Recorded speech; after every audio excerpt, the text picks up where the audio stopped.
আজকে আমাদের আলোচনার বিষয় হচ্ছে ইউনিট সেটআপ এবং অবজেক্ট ক্রিয়েটিং। আজকে আমরা শিখতে চলেছি ইউনিট সেটআপ না করার পরিণতি 3ds ম্যাক্সে স্কেল ঠিক করা শিখুন। 5 মিনিটে প্রফেশনাল ইউনিট সেটআপ এবং অবজেক্ট তৈরি শিখুন। গেম ইঞ্জিনে মডেল কি পিঁপড়ার মতো ছোট দেখাচ্ছে? আজই সমাধান করুন। 3ds ম্যাক্সে নতুন এবং কনফিউজড, ভিডিওটি তাহলে আপনার জন্য। 3D ম্যাক্সে মডেলিং এর আগে অবশ্যই ইউনিট সেটআপ করবেন। আসুন আমরা এগুলো শেখা শুরু করি। প্রথমে welcome to IT Guru. IT গুরুতে স্বাগতম। এটি এমন একটি স্থান যেখানে প্রযুক্তি শেখা সহজ, আকর্ষণীয় এবং আমাদের ভাষায়।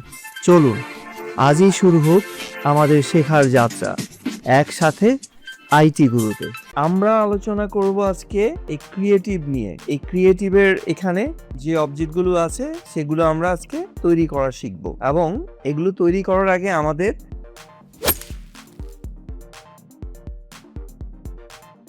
ইউনিট সেটআপ তৈরি করতে হবে। ইউনিট সেটআপে কি থাকছে, আমাদের অবজেক্টের সাইজ কিভাবে আমরা ডিফাইন করব সেটা আমরা ইউনিট সেটআপের মাধ্যমে পাবো। এটা আমরা পাবো হচ্ছে কাস্টমাইজ ইউনিট সেটআপ। এখন আসি ইউনিট সেটআপ। ইউনিট সেটআপ এখানে 4 ধরনের। একটা হচ্ছে মেট্রিক্স সিস্টেম। মেট্রিক্স সিস্টেমটা হচ্ছে মিলিমিটারস, সেন্টিমিটারস, মিটারস, কিলোমিটারস। বড় স্কেলের ক্ষেত্রে আমাদের এই জিনিসগুলো দরকার লাগে।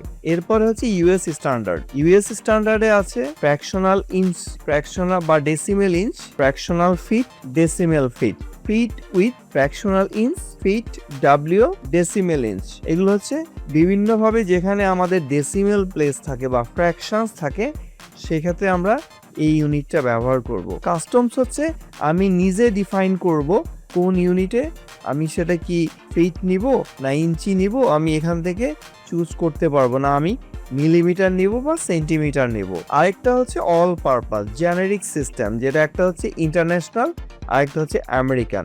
ওকে, তো আপনি কোনটা ইউজ করবেন সেটা আপনি এখানে ডিফাইন করবেন। এরপরে হচ্ছে সিস্টেম ইউনিট সেটআপ। ধরুন আমি এখানে ইউএস স্ট্যান্ডার্ড নিচ্ছি, আমি নিচ্ছি হচ্ছে ফ্র্যাকশনাল ইঞ্চ বা ফ্র্যাকশনাল ফুট। ধরুন আমি ইঞ্চিতে নিচ্ছি, তাহলে আমার এটা আসছে মানে এতটাই ফ্র্যাকশন করবে 1 ইঞ্চি 32 পর্যন্ত। আমি চাইলে এটাকে আরো কমিয়ে দিতে পারি, 1/1 ইঞ্চ নিতে পারি, 1/4 ফ্র্যাকশন নিতে পারি। ফ্র্যাকশন আমরা চেষ্টা করব যত সূক্ষ্মভাবে নিতে। এরপরে আসছে সিস্টেম ইউনিট সেটআপ। সিস্টেম ইউনিটটা অ্যাকচুয়ালি সিস্টেমের মধ্যে যেটা শো করবে। ধরুন 1 ইউনিট, এটা আমি ওখানে যদি আমি ইঞ্চি দিয়ে থাকি, এখানে অবশ্যই আমি ইঞ্চিটা সেট করে দেব, কারণ দুই জায়গায় দুরকম হলে আমার মেজারমেন্টে আমার ভুল আসতে পারে। সো এটাকে আমরা ওকে করে দিব। আমি প্রতিটাই আপনাদের একটা একটা করে দেখাচ্ছি। যেমন আমি ইউএস স্ট্যান্ডার্ড নিলাম, এবার আমি কি করব, একটা বক্স ড্র করব। এই দেখুন এখানে ইঞ্চিতে মেজারমেন্টটা দেয়া আছে। ধরুন আমি কি করলাম, এই সেন্টার থেকে একটা বক্স তৈরি করলাম, তাহলে আমার এই বক্সের সাইজ হচ্ছে 33 ইঞ্চ লেন্থ। এখন যদি চাই যে আমি এটাকে 1 ইঞ্চি লেন্থ 1 ইঞ্চি উইথে তৈরি করব, তাহলে আমার বক্সের সাইজটা কিন্তু এরকম। আদতে এটা কিন্তু এরকম না, এটাকে আমি জুম করে দেখলে এক্স্যাক্ট সিমিলার সাইজে আমরা এটাকে দেখতে পারি। ওকে, তো এই হচ্ছে আমরা এইভাবে আমরা যখন ওইরকম ছোট করে আঁকি, ওটাকে করে দেই, সেক্ষেত্রে আমাদের যেটা হচ্ছে, যেমন হাইটও আমি নিলাম 1 ইঞ্চ, তাহলে দেখবেন একদম ছোট একটা অবজেক্ট আমরা এটা পাচ্ছি। অ্যাকচুয়ালি এটা হচ্ছে সব দিক থেকেই 1 ইঞ্চির মধ্যে আছে। এখন ইউনিট সেটআপসে গিয়ে ধরুন আমি যদি মেট্রিক্স সিস্টেমে এটাকে মিলিমিটারে করে দেই বা সেন্টিমিটারে করে দেই, ওকে, তাহলে এখানে দেখুন আমার এখানে সেন্টিমিটার চলে আসছে, অটোমেটিক্যালি এটা সেন্টিমিটারে কনভার্ট হয়ে যাবে। সেন্টিমিটারে এই যে এখন কিন্তু 0 সেন্টিমিটার, দেখুন এটা কোনো ইউনিট দেখাচ্ছে না, লেন্থ, হাইট, উইথ, কারণ আমার সিস্টেম ইউনিটের ভিতরে আমি ওটা চেঞ্জ করে আসিনি। তো আমার এই সিস্টেম ইউনিটটাও আমাকে এখানে তখন সেন্টিমিটারে সেট করতে হবে। আমি আরেকটা ড্র করব, আরেকটা যখন আমি ড্র করব এখানে, যেরকম আমি ড্র করছি, এখন এত সেন্টিমিটার, এত সেন্টিমিটার, এত সেন্টিমিটার, আমরা এখানে কিন্তু মেজারমেন্টসগুলো দেখতে পাচ্ছি। ওকে, তো আমরা এভাবে আগে ইউনিট সেট আপ করবো। ইউজুয়ালি এটা ডিপেন্ড করে আপনি কোন ইউনিট নেবেন। আর যদি আপনি ধরুন জেনারিক ইউনিট নেন, জেনারিকে যেটা আছে, যেমন ইন্টারন্যাশনাল আমি নিলাম, তো আমার এখানে 00 আসছে। আমি কি করলাম, এই যেভাবে আঁকলাম, আমি কিন্তু জানলাম না এটা কত। তো আমি যদি এখানে 1 ইঞ্চ দেই, এই যে শিপ চেপে ধরে ইঞ্চি সাইনটা দিয়ে দেই, এটা এত হলো। এরপরে আমি দিলাম হচ্ছে এখানে 1 ইঞ্চ, তাহলে এটা আমার এখন কিসে শো করতেছে, যেহেতু আমার সিস্টেম ইউনিট যেটা, আমি এটাকেও 1 ইঞ্চ করে দিলাম। যেহেতু আমার সিস্টেম ইউনিটে আমি দেখে আসি ওখানে কি আছে, সিস্টেম ইউনিটে আমি সেট করে দিয়েছিলাম সেন্টিমিটার। এখন আপনাকে এটা ইঞ্চিতে দিয়ে আসতে হবে, দিয়ে এসে তারপর আপনি ড্র করবেন। আদারওয়াইজ আপনি এখানে আঁকবেন একরকম, আদতে ওটা কি হবে, ধরুন আমি এটা ড্র করলাম, আমি এখানে দিলাম হচ্ছে 1 ইঞ্চ, এটা আমাকে হাত দিয়ে লিখে দিতে হবে, এখানে দিলাম 1 ইঞ্চ, লেখা হয়নি, এখানে 1 ইঞ্চ, এখানে 1 ইঞ্চ, এই তাহলে আমার 1 ইঞ্চ সাইজের আমি জিনিসটা এখানে দেখতে পাচ্ছি। তো জেনারিকে কোনো কিছু ডিফাইন করা থাকে না, ওকে। জেনারিকে আপনি যেটা চাবেন সেটা হচ্ছে, আবার এখানে যদি আমি রিয়েল ওয়ার্ল্ড ম্যাপ সাইজ দিই তাহলে আমার আরেক রকম শো করবে।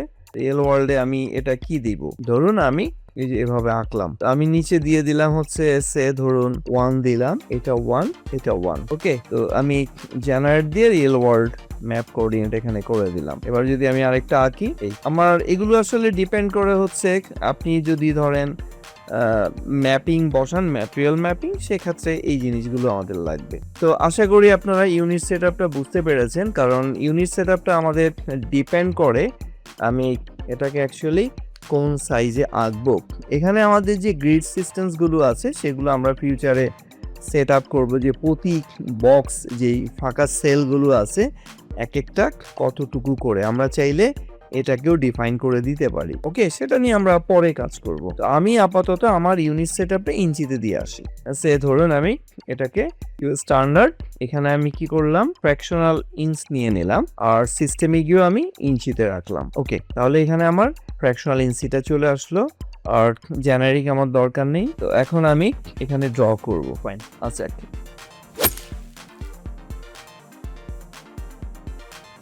এই অবজেক্টের ভিতরে আছে, আমরা এবার আসছি আমরা অবজেক্ট ক্রিয়েশনে। আমি যদি ধরুন এই যে ক্রিয়েট অবজেক্ট, এটা আমাদের হচ্ছে জিওমেট্রি যে অবজেক্টগুলো আছে সেগুলো আমরা এখানে পাবো। এর ভিতরে আবার অনেকগুলো ক্যাটাগরি আছে। আজকে তো যেহেতু শুরু করছি আমরা, তো আমরা স্ট্যান্ডার্ড প্রিমিটিভগুলো দেখব। আমরা যখন এখানে কোনো কিছু ড্র করব তখন আমাদের সামনে কিছু অপশনস আসবে। আমি যদি কিপ্যাড থেকে ইনপুট নিয়ে ড্র করতে চাই তাহলে একরকম, বা আমি সরাসরি এখানে ধরুন একটা বক্স তৈরি করলাম, এখানে একটা স্পিয়ার ড্র করলাম, তারপরে এখানে একটা কোণ আঁকলাম, এরকম কিছু আছে সিঙ্গেল ক্লিকে হয়, যেমন এটা সিঙ্গেল ক্লিকে হবে না, এটাকে আমাকে দুইটা, এই হচ্ছে আরেকটা 3 ক্লিক, ওকে। আমি এগুলো একটু দেখাই। কিছু কিছু অবজেক্টস আছে সিঙ্গেল ক্লিকে হয়, যেমন ধরুন স্পিয়ার, 1 ক্লিকে আপনি ছেড়ে দিচ্ছেন। আবার যখন বক্স আঁকবেন সেটা আপনার 2 ক্লিক লাগবে। ফার্স্টে ওর প্লেনটা তৈরি করবেন, ফ্লোর, ক্লিক ছেড়ে দিয়ে এরপর উপরে তুলবেন, দেন ক্লিক ছেড়ে দিবেন, তাহলে এটা আমার বক্স হলো। এটা হলো 2 ক্লিক। 3 ক্লিকসে হচ্ছে একটা কোণ, আমি এটা আঁকলাম, ফার্স্ট ওর ফ্লোরটা আঁকলাম বা বেস, এরপরে উপরে আঁকলাম, একটু হাইট তুললাম, এরপরে আমি জাস্ট নিচের দিকে ড্র্যাগ করে দিলে ওর কর্নারটা আমি পেয়ে যাচ্ছি। তো এরকম অনেকগুলো আছে, 4 ক্লিকও পর্যন্ত হতে পারে। এখন আমরা এগুলোর যে মেজারমেন্টস আছে সেগুলো আমরা প্রপার্টি থেকে দেখতে পারি। প্রপার্টিতে গিয়ে আমরা এগুলো চেঞ্জ করব, যখন আমরা প্রপার্টি পেজ নিয়ে কাজ করব তখন আমরা এটা দেখব, ওকে।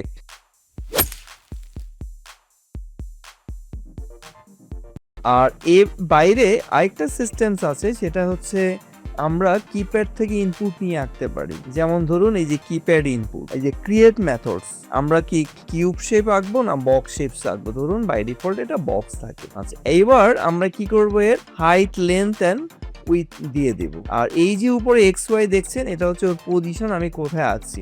সে ধরুন এটা 1 inch height, 1 inch width, 1 inch height, আর উপরেরটা ছিল লেন্থ। এবার আমি যদি ক্রিয়েট করে দিই তাহলে এখানে এই অবজেক্টটা এই 1 ইঞ্চ করে, যেমন প্রথমটা হচ্ছে লেন্থ, তারপর হচ্ছে উইথ, এরপর হচ্ছে হাইট, এই যে এটা আর এই যে উপরেরটা আমরা এরকম আঁকলাম। এটা হচ্ছে আমার কিপ্যাড ইনপুট থেকে আমি এভাবে জিনিসটাকে ড্র করতে পারি, বোঝা গেছে? তো অনেক সময় আমাদের কিপ্যাড ইনপুট নিয়ে জিনিসগুলোকে ড্র করতে হয়। এখন ড্র করার সময় আমরা বাই ডিফল্ট এই যে গ্রিড সিস্টেমটা পাচ্ছি এটাকে আমরা বলি হোম গ্রিড। ধরুন আমি এখন এখানে একটা বক্স তৈরি করলাম এই সাইজের। তো এটা আমরা যখন ডিফারেন্ট ইতে দেখছি, কি বলে এটাকে, আমাদের যে লেআউট দেখছি প্রিমিটিভ, টপ, তারপর লেফট, এরপর এই জায়গায় আমরা যেটা দেখছি সেটা হচ্ছে ওর অর্থোগ্রাফিক্স, এই তিনটাতে। আর 3Dটা দেখছি আমি পার্সপেক্টিভের মধ্যে। আচ্ছা, এখন দেখুন এটা যখন আমি আঁকলাম এখানে ওর একটা আছে নেম অ্যান্ড কালার। সে ধরুন আমি এটার নাম বক্স 001 ও বাই ডিফল্ট দিয়েছে, আপনি চাইলে যে কোনো নাম এখানে মেনশন করতে পারেন। আর এই যে কালারটা দেখছেন সেটা হচ্ছে যে স্ট্রাকচার কালার। ধরুন আমি এটাকে একটু করে দেই, গ্রিন করে দিই, যেটা হাইলাইটেড কালার। এটা এখন গ্রিন হয়ে গেল। এই যে এখানে ভালো করে দেখুন, এই যে এরকম আমি যদি ধরুন একটা সিলিন্ডার রাখি তাহলে জিনিসগুলো একটু ভালো বোঝা যাবে। এই যে এখন দেখুন আমি এখানটা যখন যাব তখন এটার কালারটা, এটার যে কালারটা, এই যে এখানে যে কালার আছে সেই কালার। আমি যদি এটাকে আমার এটার মধ্যে গ্রিন করে ফেলি তখন আমি এই যে গ্রিডের কালারটা, ওর যে স্ট্রাকচারটা আছে ওগুলোকে আমরা অর্থোগ্রাফিক্সে যে স্ট্রাকচারটা দেখায় সেটা আমরা এইভাবে দেখতে পারবো। এই যে এরকম টপ থেকে এরকম, লেফট থেকে এরকম। এই গেল হচ্ছে আমাদের নেম এন্ড কালারের ব্যাপার। এরপরে আরেকটা জিনিস আছে, এখানে দেখুন আমরা যখন কোনো অবজেক্ট আঁকি, আছে আমি একটা স্কয়ার আঁকি তাহলে জিনিসগুলো একটু বোঝা যাবে ভালো। সে ধরুন এটা একটা এঁকেছি, এটার কালারটা আমি চেঞ্জ করে দিই, এর কালার। আচ্ছা ফাইন। আমরা যখন এখন ড্র করব, এখানে যেরকম আমি পার্সপেক্টিভে যখন জিনিসগুলোকে ড্র করছি তখন এটা বেস থেকে উপরের দিকে উঠছে। আবার ধরুন আমি এই বক্সটা যদি আমার এইতে আঁকি, মানে ফ্রন্ট ভিউ পোর্ট থেকে আঁকি, তাহলে আমি জাস্ট আঁকলাম এই যে এরকম। তখন দেখুন এটা কোন দিক থেকে কোথায় আসছে, ঠিক আছে। এটা আমি ধরুন এই যে বেজ লাইন থেকে আমি জিনিসটাকে আঁকছি, এই বেজ লাইনের উপর থেকে আমি আবার ড্র করি। দেখুন একটা বক্স আঁকলাম এই যে এরকম, ওকে। এটা দেখুন কোন দিকে ফেস করে আছে। আবার ধরুন আমি এখানে একটা সিলিন্ডার ড্র করছি, এর ফেসটা দেখুন কোন দিকে আসছে। সেম জিনিসটা যদি আমি টপে ড্র করি, এই যে টপে আঁকলাম দেখুন। তো আমরা যখন এখন আমি ভুল করেছি, আমি এটা মূলত এই যে টপে আছি, টপে কিন্তু আপনি উপরের পোর্শনটা দেখছেন, বাট আদার ভিউগুলোতে আপনি এটার এক্স্যাক্টলি এরকমই দেখছেন। আবার সেম জিনিসটাকে যদি ধরুন আমি এখানে আঁকি তখন দেখুন এটার ফেসটা কোন দিকে আছে, ফেসটা হচ্ছে ওটা অ্যাকচুয়ালি কোন দিকে তাকিয়ে আছে, ঠিক আছে। তাহলে আমাদের এটা ডিফাইন করতে হবে, আমি যখন একটা অবজেক্ট তৈরি করব তখন যদি আমি জানি এটার ফেস কোন দিকে হবে, সেক্ষেত্রে সে ধরুন আমি এটা লেফট টু রাইট করতে চাই সিলিন্ডারটাকে, তখন আমি এইভাবে জিনিসটা ড্র করব। আবার আমি যদি ফ্লোর থেকে নিচ থেকে উপরে তুলতে চাই, এইভাবে ড্র করে তারপর তুলে দেব। দেখুন আমি টপে যখন ড্র করি অন্য ভিউগুলোতে বা পার্সপেক্টিভে আমি যেভাবে ড্র করি, টপ থেকে আমরা ড্র করলে সিমিলার ফেসটা হয়, উপর দিকে মুখ করে আছে, ঠিক আছে। তো এই হচ্ছে আমাদের মানে বিভিন্ন ভিউ পোর্টে যখন আমরা জিনিসগুলোকে ড্র করব ওর ফেসটা আলাদা আলাদা থাকবে। এবার আমরা আসি, এখানে অটো গ্রিড বলে একটা জিনিস আছে। সে ধরুন আপনি একটা বক্স তৈরি করলেন এখানে, এখন আপনি চাচ্ছেন এর এখান থেকে একটা সিলিন্ডার বের করবেন, এখান থেকে একটা সিলিন্ডার বের করবেন, এখান থেকে একটা সিলিন্ডার বের করবেন। তাহলে কি হবে, আমি যদি নর্মালি একটা সিলিন্ডার ড্র করি এই যে এরকম, ও দেখেন উপরে উঠতেছে, ও কিন্তু এই দিকে আসছে না, ঠিক আছে, ওর ফেস উপরের দিকে। সেক্ষেত্রে আমরা যেটা করব অটো গ্রিড, এটা নিয়ে নিব। এটা নিয়ে দেখুন ওর জেড ফেসটা কোন দিকে থাকে, ওয়াই ফেসটা, এক্স ফেসটা কোন দিকে, এখান থেকে আমি ড্র করছি, আঁকলাম, দেখুন এটা কোন দিক থেকে বেরোচ্ছে। এটাকে আমরা বলি টেম্পোরারি একটা গ্রিড তৈরি হচ্ছে আমার পজিশনের উপর। এবার যদি আমি এখানে আঁকি, এর উপর থেকে আঁকা শুরু করবে। আবার আমি যদি এখানটা ড্র করি তাহলে এখান থেকে যে এইদিকে আসবে, ওকে। আচ্ছা, আমি যদি ধরুন এই সাইড থেকে এখানে আঁকতে চাই তাহলে ওটা এইভাবে ড্র করবে। এই যে দেখুন ভিতরের দিকে সরে গেছে, এই যে বাইরের দিকে আমি টানলাম। তাহলে আমরা জিনিসটাকে এই সব দিক থেকে সুন্দর করে ইজিলি এঁকে ফেলতে পারি যদি আমি অটো গ্রিডটা ব্যবহার করি। আশা করি এই জিনিসটা আপনাদের ইন্টারেস্টিং মনে হয়েছে। তো আজকে আমরা যা শিখলাম তাতে আমাদের মোটামুটি ইউনিট সেটআপ এবং অবজেক্ট ড্রয়িংটা আমরা আশা করি বুঝতে পেরেছি। আর ভিডিওটি ভালো লাগলে অবশ্যই লাইকস এবং কমেন্টস করবেন আপনাদের মতামত জানানোর জন্য, এবং অন্যদের মাঝখানে শেয়ার করে দিবেন যাতে অন্যরা উপকৃত হতে পারে।